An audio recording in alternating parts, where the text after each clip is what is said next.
और शिवजी के गले में जो मूंछ वाले मुंडों की माला है वो शिवजी के गले में वो राहु के मुंड है जो शंकर भगवान धारण कर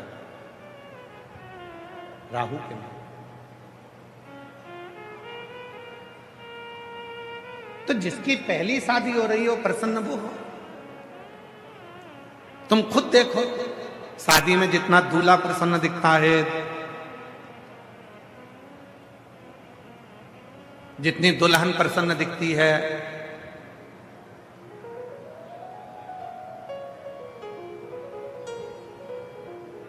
उतना कोई प्रसन्न नहीं दिखता, क्योंकि सबको मालूम है विवाह होने के बाद में जो परिस्थिति का बोझा हमारे सिर पर आएगा, जो बोझ हमारे सिर पर आएगा उसको हमको झेलना पड़ेगा। और प्रसन्नता किस चीज के लिए?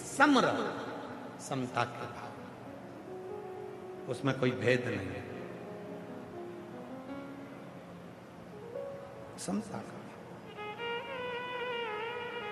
और जिसने अपनी जिंदगी को समता में जीना प्रारंभ कर लिया, दुख आया कोई बात नहीं, इतने समय सुख तो होगा, कोई बात नहीं, अच्छा आएगा, समय बदलेगा, आएगा। कितना सुंदर कहा, अग्नि पुराण में वर्णन आता है, स्वयं अग्नि पुराण में वर्णन करते हैं, सूर्य नारायण भगवान अपनी धर्म पत्नी संध्या से कहते, संध्या सुन, पृथ्वी पर जितने भी तीर्थ हैं ये भक्ति भी देंगे और शक्ति भी देंगे। संध्या, पृथ्वी पर जितने तीर्थ हैं, आप वृंदावन जाइए, आप अयोध्या जाइए, आप जहां द्वारका जाइए, जगन्नाथ जाइए, आप केदार आप जहां जाना चाहो, बद्रीश जाइए, आप जहां मर्जी पड़े वहां जाओ और तीर्थों का दर्शन करो। दुनिया के जितने तीर्थ हैं, भगवान सूर्य नारायण माता संध्या से कहते हैं ये भक्ति भी देते हैं और शक्ति भी देते हैं। इसलिए हमारे सनातन धर्म में कहा जाता है कि तीर्थ यात्रा जरूर करा करो, तीर्थ में जरूर जाया करो, वहां भक्ति भी मिलेगी और शक्ति भी मिलेगी। भक्ति और शक्ति ये दोनों मिलती। पर सूर्य नारायण भगवान ने माता संध्या से कहा, संध्या, दुनिया के जितने तीर्थ हैं ये भक्ति देते हैं, शक्ति देते हैं, पर दुनिया में शंकर भगवान के जितने ज्योतिर्लिंग हैं वो 12 ज्योतिर्लिंग दुनिया की तकदीर बदल देते हैं। ये 12 ज्योतिर्लिंग दुनिया की तकदीर बदलने वाले हैं। याद रखना, तीर्थ भक्ति देगा, शक्ति देगा, पर तुम्हारी तकदीर को बदलने की सामर्थ्यता यदि कहीं मिलेगी तो वो 12 ज्योतिर्लिंग में भगवान शंकर का जब तुम दर्शन करोगे। वो कितने ज्योतिर्लिंग हैं? जम के बोलो जरा, जम के। 12 महीने कितने हैं? 12। क्यों 12 ज्योतिर्लिंग 12 महीने के लिए बनाए गए? भगवान शंकर का ये चरित्र स्वयं सूर्य नारायण भगवान अग्नि पुराण के अंतर्गत वर्णन करते हैं। सूर्य नारायण भगवान का उपदेश देते हुए संध्या से कहते हैं, संध्या, ये 12 महीने के 12 ज्योतिर्लिंग बनाए गए हैं। तुम्हारा जो महीना बेकार चल रहा हो, जिस महीने में तुम टूट कर गिर चुके हो, उस महीने में एक ज्योतिर्लिंग में जाकर एक रात्रि का विश्राम कर कर, दर्शन कर कर, शिखर दर्शन कर कर अपने नक्षत्र को, अपने ग्रह को, अपने विचारों को बदल दो। ये 12 ज्योतिर्लिंग क्या करते हैं? भक्ति अपनी जगह, शक्ति अपनी जगह। ये 12 ज्योतिर्लिंग मनुष्य के समय को, मनुष्य की तकदीर को बदल कर रख देते हैं। अगर दुख है तो सुख का अनुभव वो करना प्रारंभ कर देता है, सुख का। और शिव महापुराण में एक बात कही, ये तो हो गई अग्नि पुराण की बात। शिव महापुराण के कुमार खंड में, शिव महापुराण के कुमार खंड में वर्णन करते हुए श्री वेद व्यास जी वर्णन करते हैं कि यदि संसार का मनुष्य 12 ज्योतिर्लिंग में दर्शन करने नहीं जा सकता तो अपने घर के नजदीक में जो शिवलिंग विराजमान है, उस शिवलिंग पर जब वो जल चढ़ाना प्रारंभ करता है तो 12 ज्योतिर्लिंग के देव भी उसको स्वीकार कर कर उसका समय पलटना प्रारंभ कर देते हैं, उसका समय। और इसके प्रमाण शिव महापुराण वर्णन करते हैं। एक पत्र है, अच्छा है, देखिए।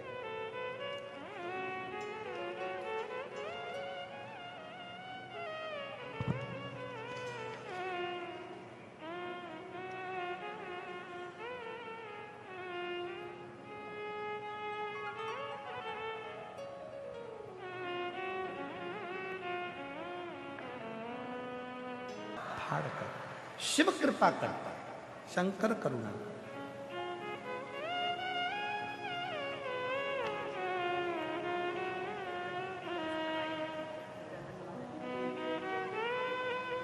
हमारा जो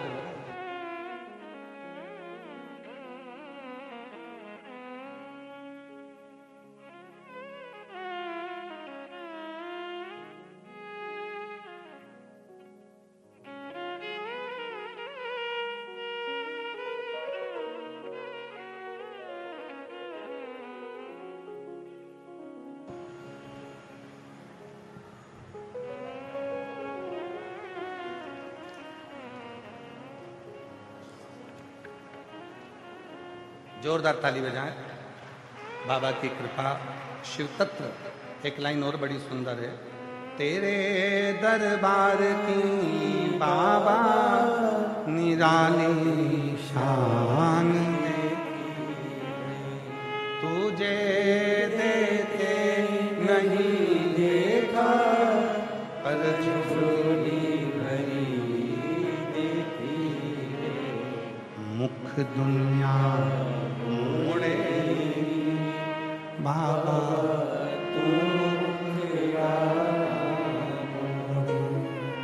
मुख दुनिया मोड़े बाबा तू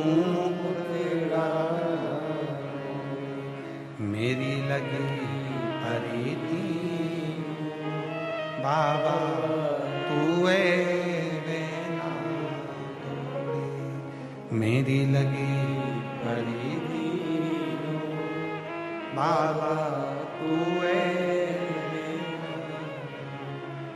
शिव के प्रति तुम्हारा विश्वास है,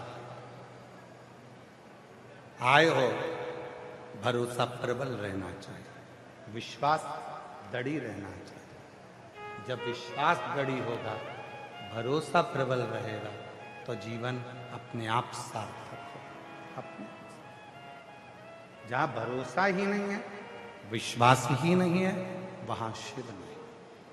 शिव शिव को पाना है तो भरोसा होना चाहिए। शिव महापुराण का कौमार्य खंड कह रहा है, आप 12 ज्योतिर्लिंग में अपना तकदीर बदलने के लिए, भाग्य बदलने के लिए नहीं जा सकते, तो अपने घर के नजदीक में जो शंकर भगवान का शिवालय है, अपने घर के नजदीक में जो शिवलिंग है, उस पर एक लोटा जल चढ़ाना प्रारंभ कर दो। धीरे धीरे तुम्हारी तकदीर बदलना प्रारंभ हो जाएगी। भाग्य याद रखिए, आज का जमाना बहुत दिखावे का है। ना किसी आडंबर में जाना है, ना किसी पाखंड में जाना है, ना किसी ढोंग ढकोसले में पड़ना है। अगर पढ़ना है तो केवल शिव के एक लोटे जल में पढ़ना है और अपनी जिंदगी को संवार लेना है, कुछ नहीं है। पहले शिव महापुराण की कथा में वर्णन किया, माता कौशल्या जी ने राम जी के लिए शंकर भगवान से पूछा था कि मेरे बेटे का भाग्य क्या बोलता है। जब शिव जी आए थे राम जी का दर्शन करने के लिए, तब भाग्य पूछा गया, मेरे बेटे का भाग्य क्या बोलता है, किस्मत क्या बोलता है, क्या भाग्य बोल रहा है।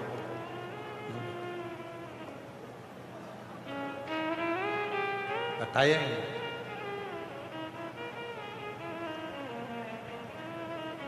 स्वयं यशोदा जी ने भी पूछा था कि मेरे बेटे का भाग्य बताओ, शिव जी से सामने खड़े होकर, हे बाबा मेरे बेटे का भाग्य बता। नहीं, भाग्य नहीं, भाग्य बताया है।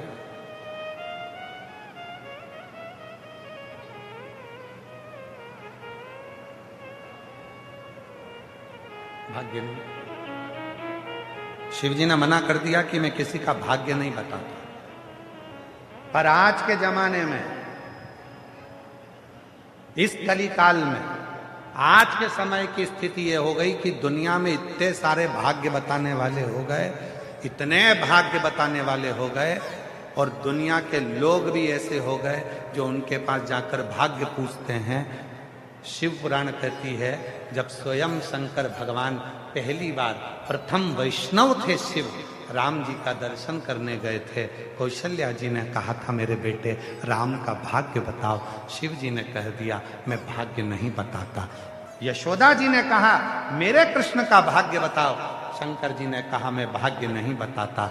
तो फिर संसार के लोग कैसे हो गए जो दुनिया का भाग्य बता देते हैं। महाराज शंकर की कथा कहती है दुनिया से भाग्य मत पूछो, शंकर के पास जाकर एक लोटा जल चढ़ाना प्रारंभ करो, भाग्य बदलना प्रारंभ हो जाएगा।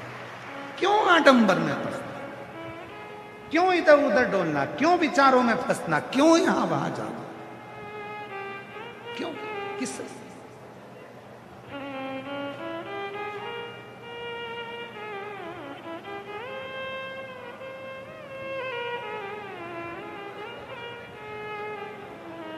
और अंत समय प्रभु आना पड़े। मेरी जीजियों को सबको याद है, जितनी मेरी भीलवाड़ा की बहनें बैठी हैं, जितने मेरे जीजा बेटे हैं, जितनी मेरी बेटियां, जितने बेटे, जितने मेरी बुजुर्ग माँ बाप बैठे हैं, सबको एक एक लाइन याद है। इसलिए केवल हम नहीं बोलेंगे, आप सबको साथ में बोलना। आप ये मत सोचो कि मैं, आपकी बात शिव तक पहुंचना चाहिए, इसलिए आपको बोलना। ये शिव पुराण की कथा नहीं है कि आप मौन होकर चुप होकर केवल सुनते रहो। जहां बोलने की बात आए वहां बोलो, जिससे अपने बात को शिव स्वीकार करे। और अंत समय प्रभु वचन दिया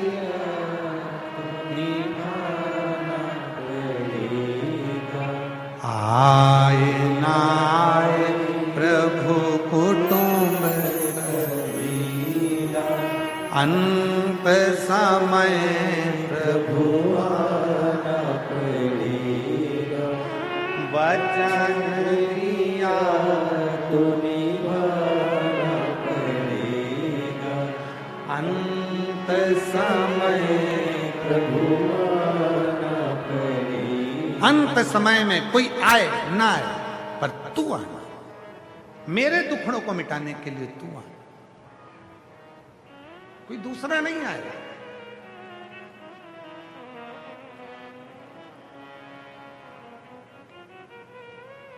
रोज हमें प्रतिदिन महंत श्री बाबूगिरी जी महाराज, हम जहां ठहरे हुए हैं, इनका बड़ा आत्मीय प्रेम है, बड़ी सरलता। एक संत की जो सहजता होती है वो महंत श्री बाबूगिरी जी महाराज के चेहरे पर झलकती है और उनका भाव झलकता है।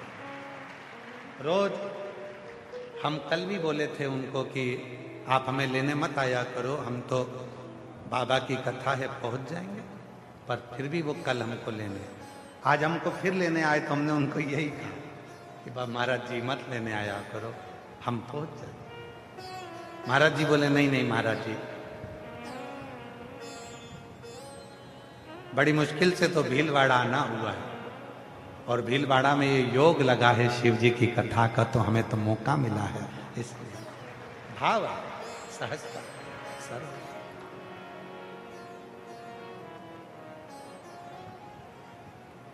बस यही सरलता शिव के करीब में लेकर जाती है, यही सरलता शिव तत्व तक लेकर।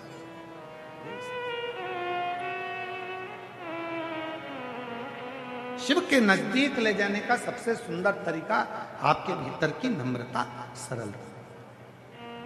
आप स्वयं शिव महापुराण की कथा को उठाकर देखिए, भगवान विष्णु शिव जी को बजते,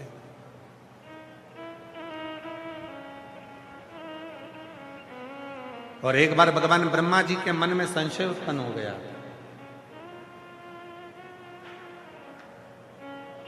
और ब्रह्मा जी के मन में जब संशय उत्पन्न हुआ तो ब्रह्मा जी ने कहा कि इस सृष्टि का पालन करता मैं हूं, इस सृष्टि का संहार करता मैं हूं, इस सृष्टि का रचना करता मैं हूं, इस सृष्टि को चलाने वाला मैं हूं। ब्रह्मा जी के मन में एक थोड़ा सा कुछ अहम उत्पन्न हो गया, और जहां अहंकार आ जाता है वह सब कुछ नष्ट हो जाता है। स्वाभिमान और अभिमान ये दो शब्द हैं